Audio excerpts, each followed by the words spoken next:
Good morning! Kayo po ay nakatutok pa rin sa Panahon TV. Alam mo ba ngayong buwan ay itinakda bilang School Safety Month? Layon po nitong isulong yung pag-iingat at pagbabantay sa kaligtasan ng mga bata sa kanilang itinuturing na ikalawang tahanan. At dahil nga napag-uusapan na rin natin yung pagbabantay, check naman natin yung lagay ng mga dam na ating binabantayan dito sa Luzon. So kabilang po sa mga yan itong Magat, Pantabangan at itong Angat Dam. Sa mga pinakahuling datos nga mula sa Pag-asa, nagkaroon po ng pagbaba na umabot sa 0.29 meters. Dito po yan sa Angat Dam sa Bulacan na siyang nagsusupply ng tubig dito sa atin sa Metro Manila at ating mga kalapit na lugar. Sa may bahagi naman itong Magat Dam na matatagpuan sa Isabela, malaki po yung ibinaba ng level ng tubig. Umabot yan sa 0.64 meters sa mga nakalipas na oras. 0.30 meters naman yung naitala na pagbaba ng tubig. Dito po yan sa may Pantabangan Dam na matatagpuan naman sa may bahagi nitong Nueva Ecija. Samantala dahil nga walang pasok ngayon, saan ba ang lakad mo? Narito po ang magiging lagay ng panahon sa iba't ibang bahagi ng bansa. Dito sa atin sa Metro Manila, gayon din sa may Baguio, Tuguegarao, sa may bahagi ng Lawag at sa Legazpi, maging sa may Puerto Princesa, inaasahan po natin yung maulang panahon at halos ganyan din yung mararanasan sa may Olongapo at sa may Tagaytay.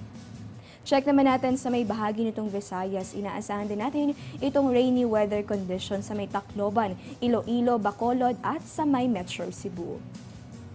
Panghuli na lamang dito po sa may bahagi nitong Mindanao, inaasahan natin itong generally fair weather condition. Ang ibig sabihin po niyan, magpapakita si Haring Araw dito sa may Cagayan de Oro, Metro Davao at sa may Zamboanga. Pero paghandaan pa rin ninyo yung mga tsansa ng mga isolated rain showers or thunderstorms.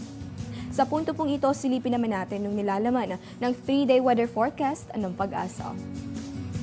Sa may City of Pines, inaasahan natin itong maulang panahon. Simula po yan bukas. Magpapatuloy po yan hanggang sa pagsisimula ng isang panibagong linggo. Ang ating pong temperatura yan po ay between 15 at posible po yung umabot sa 22 degrees Celsius.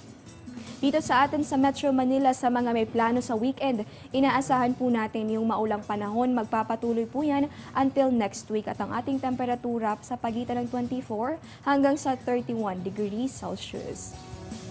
Punta naman tayo sa Metro Cebu sa mga dadayo para nga bumisita sa nagagandahang simbahan. Sa nasabing bahaging po yan ng Pilipinas, inaasahan naman nating magpapakita si Haring Araw. Pero paghandaan pa rin ninyo yung mga tsansa ng isolated rain showers or thunderstorms. Punta naman tayo sa may Metro Davao. Inaasahan natin yung same weather condition pero yung temperatura bahagya po yung mas mataas at posibleng umabot sa 35 degrees Celsius.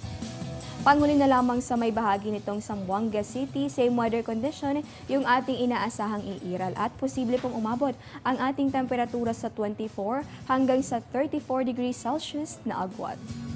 Diyan lamang po kayo, magbabalik pa kami matapos ang isang paalala.